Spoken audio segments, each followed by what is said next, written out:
días. Espero estén bien. Se les ve bien, ¿verdad? ¿Están bien? Sí. Bueno, me alegra muchísimo, de verdad, chicas. Me alegra inmensamente el poder estar acompañándolas hoy después de este proceso que me cuentan ha sido muy importante para ustedes, ha sido muy interesante y que ya están cerrando, aun cuando precisamente lo que supone este proceso es que más bien les ayude a abrir de alguna manera una nueva etapa en la cual ustedes puedan con mayor fuerza, con mayor determinación, con mayor inspiración seguir abordando las aspiraciones y los sueños que tienen hacia adelante. Les agradezco muchísimo yo la invitación que me han hecho para acompañarles a ver este documental, porque les confieso que a pesar de que en distintas ocasiones he sido invitada, nunca he podido coincidir con el lugar a donde van a proyectar el documental. Entonces, al igual que ustedes, lo voy a ver por primera vez y estoy súper entusiasmada de poder hacerlo. Y quería nada más hacer una reflexión a propósito del documental que vamos a ver y de esa maravillosa figura que es Henrietta, y a quien he tenido la fortuna de tratar y de conocer, una mujer que ya sobrepasó la centuria, ¿verdad? Imagínense ustedes, y que sigue con una gran agilidad, moviéndose por la vida y con un gran sentido de amor y de pasión por la vida. Entonces, en relación con esa reflexión que quiero hacerles, y muy ligado, por supuesto, al proceso del que ustedes han participado en estos días, empiezo señalándoles que en muchas ocasiones me piden hablarle a otras mujeres sobre temas de empoderamiento femenino, liderazgo de la mujer y un poco qué supuso para mí toda mi experiencia. Por supuesto que eso daría posiblemente para otra película más. Algunos dicen que tragedia, algunos dicen que comedia, en fin, ya veremos en algún momento si alguien viene con otra cosa, de manera que yo no les voy a contar todo lo que fue mi experiencia. Lo que quiero es decirles por lo menos lo siguiente. En algún momento en que estaba preparando las notas para hablar de estos temas, se me ocurrió digitar, googlear, ¿verdad? ¿Qué había pasado el año que yo nací? Aquí obviamente les voy a revelar un secreto que a veces a las mujeres no nos gusta revelar. Y entonces digité 1959, nada más, puse 1959 y me salió por supuesto el buscador más popular, que es Wikipedia. Entré a 1959 en Wikipedia, que es donde entra por sí la mayor cantidad de gente, para ver qué pasa con un tema específico, y me encontré que 1959 era un año en donde habían ocurrido un montón de acontecimientos. Quizás uno de los más importantes cercanos a nosotros fue la revolución cubana, cuando sale el dictador Batista,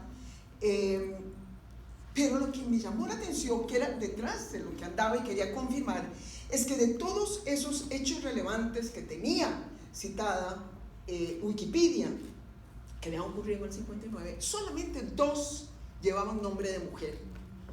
Uno era el de Indira Gandhi, que fue la primera ministra de India. Ese año ella asumía la presidencia de su partido, es decir, inauguraba de alguna manera su carrera política. Y el segundo nombre no me lo van a creer. La segunda mujer que se citaba ahí era la Barbie. ¿Ustedes conocen quién es la Barbie? Pues resulta que la Barbie nació el mismo año en que yo nací, aunque ella tiene, por supuesto, el milagro de la eterna juventud. O sea, la Barbie tiene 60 años, igual que yo en este momento, pero no envejece. Bueno, ¿qué fue lo que a mí eso me reveló? Que vaya, cuando nació la primera mujer que llegaría a ser presidenta de Costa Rica, las mujeres estábamos totalmente invisibilizadas de los datos relevantes de la historia. No éramos protagonistas, no jugábamos ningún papel visible, sí importante, pero no visible. Entonces, de verdad que era muy difícil imaginar que en ese año estuviese naciendo quien podía tener la oportunidad de llegar en algún momento a romper ese techo de cristal en la política y ocupar el lugar que por más de 180 años habían ocupado distintos varones. Ahora imagínense ustedes lo que es echarse 40 años para atrás, cuando Henrietta Vaux nace, allá en 1918, si mal no me equivoco. Y a pesar de lo que pudo haberse dicho en 1918, cuando ella nació, de las mujeres, que por supuesto era muchísimo menos de lo que ya se decía en el 59, Henrietta de alguna manera se convierte en un ejemplo, porque desde el inicio es una chica que está tratando de defender sus pasiones, sus convicciones, de actuar de acuerdo a eso que ella siente que la inspira, al punto que, siendo relativamente joven, decide venirse a Costa Rica, que era toda una aventura en ese momento brincar de Alabama hacia Costa Rica. Y Henrietta ayuda a escribir quizás uno de los capítulos, o por lo menos el capítulo más importante de nuestra historia en el siglo pasado, que fue la Revolución del 48, porque a partir de ahí se define lo que llamamos la Segunda República Costarricense, que es la que se fundamenta en los principales bastiones que han hecho esta república lo que es hoy, los bastiones del desarme, los bastiones de la paz, los bastiones de la solidaridad, en fin, las principales banderitas que caracterizan a Costa Rica se sembraron precisamente alrededor de esos hechos. Y siendo tan importante como fue ese capítulo en nuestra historia, vean ustedes que Costa Rica, y no le vamos a quitar mérito a él, se dedicó por sobre todo a hablar del hombre que fue central en esa gesta, que fue don Pepe. Pero también empezamos a hablar de muchos de los hombres que le acompañaron en esa gesta. Y no es sino hasta que aparece, y precisamente tenía que ser eso, un conjunto de mujeres, entre los que está nuestra querida Joy, la directora, digamos, de la película.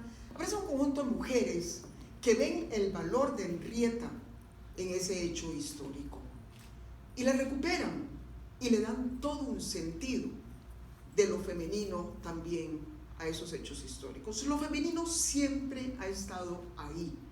El que no se haya puesto en evidencia no es más que la confirmación de las enormes dificultades que tenemos las mujeres.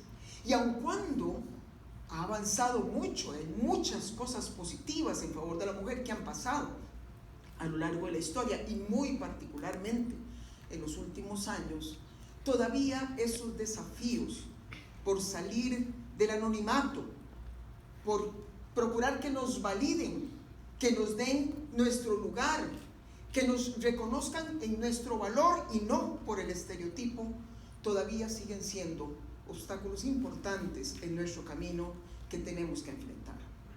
Para cerrar e ir dando paso a la película, que es lo que vinimos a hacer, quiero nada más darles 3 consejos a partir de la experiencia propia, a partir de lo que han sido mis vivencias, pero por supuesto mucho de ello fundado en lo que fue la experiencia compleja, controversial, dura, pero de una gran plenitud para mí, que fue la presidencia de la República. En primer término, estoy convencida de que así como se siembran estereotipos en la gente, los cuales conocemos, vivimos y sufrimos las mujeres, así también se han sembrado en nuestro interior.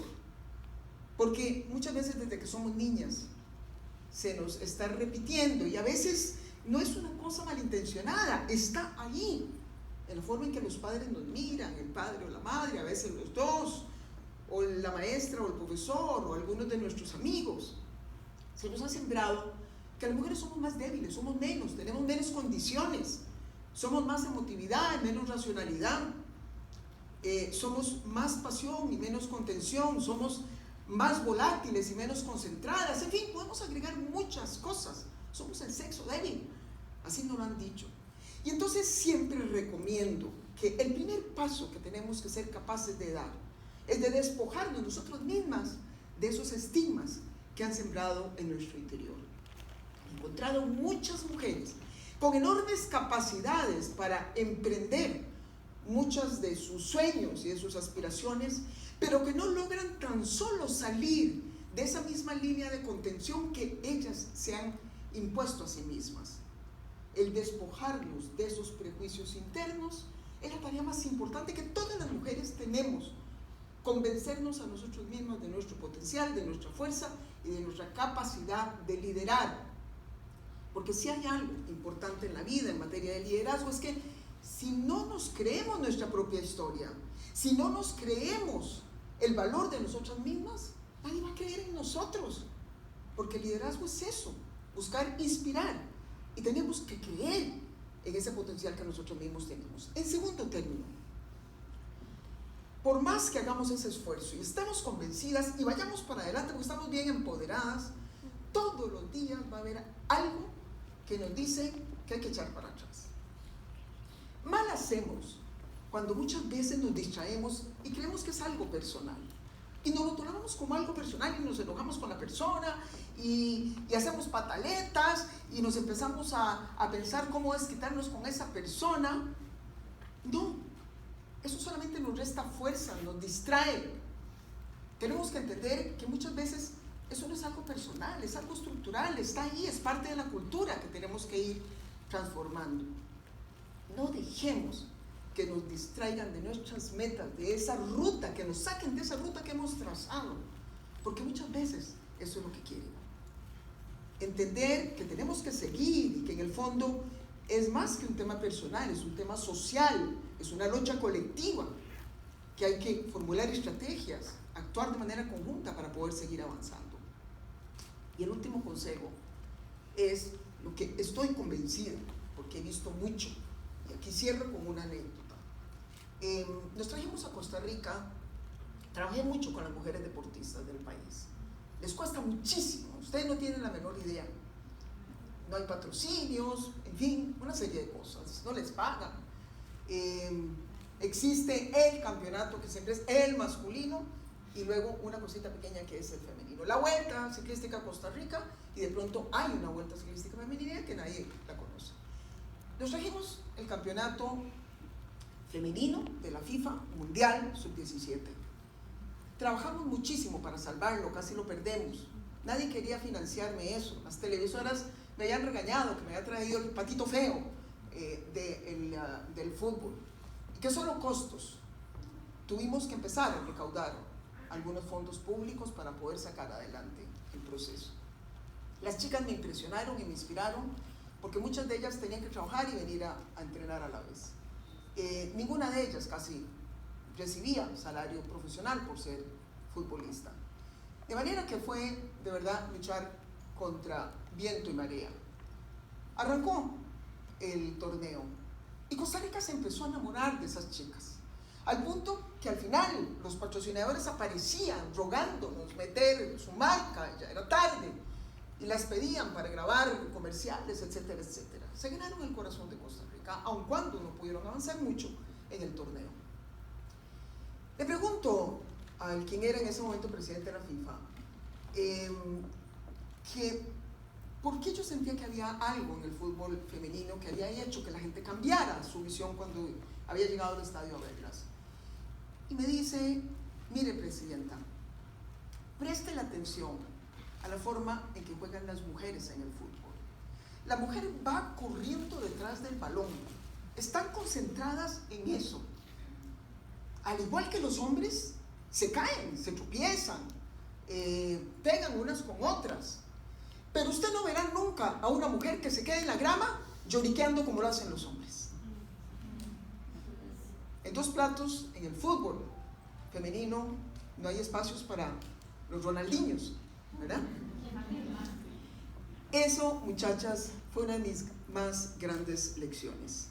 Si hay una herramienta poderosa que tenemos nosotras las mujeres, es nuestra determinación y nuestra capacidad de lucha. La mujer, a lo largo de la historia, ha sido un ser maltratado, despreciado, se ha caído en múltiples ocasiones, pero siempre ha sabido ponerse en pie, mirar hacia adelante y seguir avanzando. No despreciemos nuestra fuerza y nuestra capacidad de lucha. Los otros nos subestiman, pero tenemos esa herramienta y cuando la usamos, de verdad llegamos a alcanzar la meta que querramos. Muchas gracias y muchos éxitos.